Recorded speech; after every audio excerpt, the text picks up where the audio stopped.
Hi, welcome to Triops.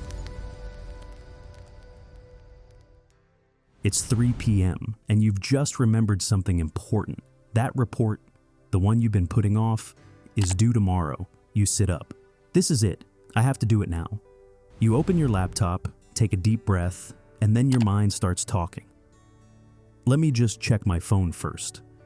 Just for a minute. You open YouTube, your favorite channel just posted. Okay, one video won't hurt. Then another. Wait, I haven't eaten yet. I should probably make something first. An hour passes, you come back, sit down again. This time, I'm serious. But the task feels heavy, uncomfortable. Your mind speaks again. You know what? I'm kinda tired. Let's just relax a bit, then I'll do it later. Later turns into night. Night turns into 3 a.m.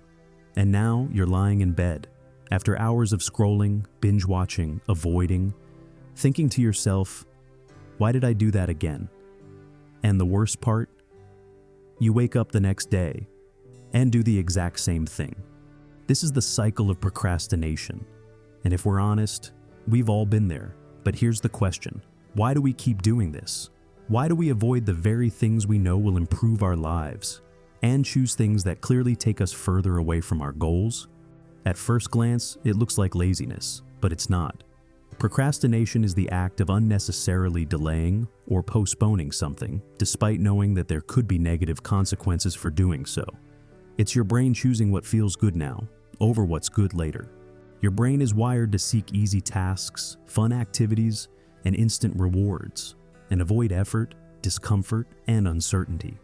So, when you sit down to do something important, something that feels hard, your brain reacts, not with logic, but with emotion. It sees the task as uncomfortable, almost like a threat, and its response is simple. Avoid it, so it pushes you toward things that feel better in the moment, scrolling, watching, eating, anything that gives you a quick sense of relief. And this is where something important comes in: dopamine. Dopamine is the chemical in your brain associated with motivation and reward.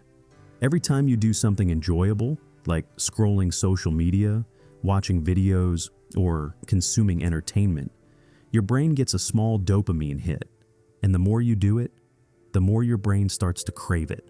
So now, when you compare doing a difficult task with no immediate reward versus getting instant pleasure from your phone, the choice becomes obvious.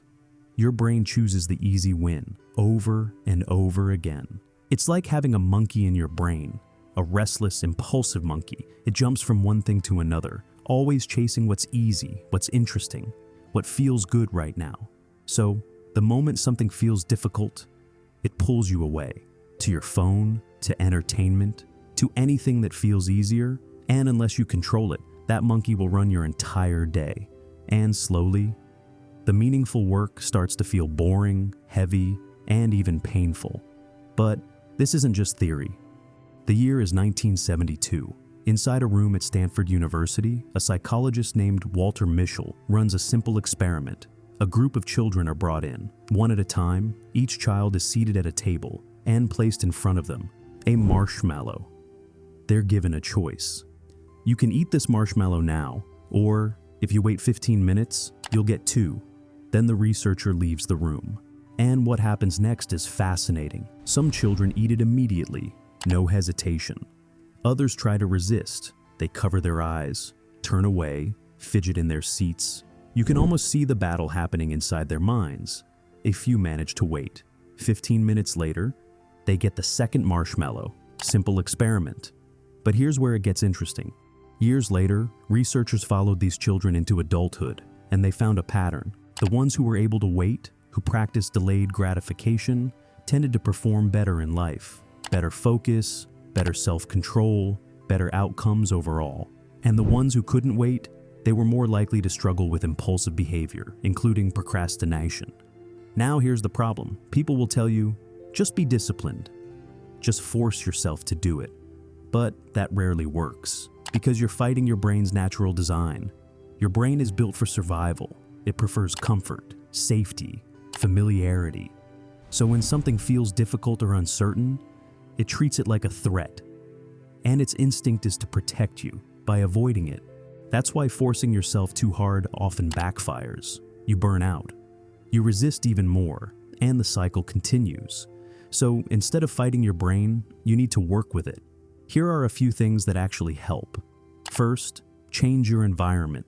I've noticed something in my own life. When my phone is next to me, I will check it, no matter how disciplined I try to be. So instead, I remove it, put it in another room, not because I'm strong, but because I've removed the temptation. Second, reduce the size of the task. Don't say, I need to finish everything. Say, I'll just do this for 5 minutes. That's it, because starting is the hardest part, and once you begin, the resistance starts to fade. Third, limit high dopamine activities. If you spend hours scrolling, binge watching, or constantly seeking stimulation, everything else will feel boring. So sometimes you need to step back, reduce the noise, let your brain reset, and suddenly, the hard things don't feel as hard anymore. At the end of the day, procrastination isn't about laziness. It's about how your brain is wired. But once you understand that, you can start making small changes, not by forcing yourself, but by designing your environment and your habits in a way that works with you. So the next time you find yourself avoiding something important, pause and ask yourself, am I choosing comfort or progress? Because that small moment of awareness is where change begins. Thanks for watching. Goodbye.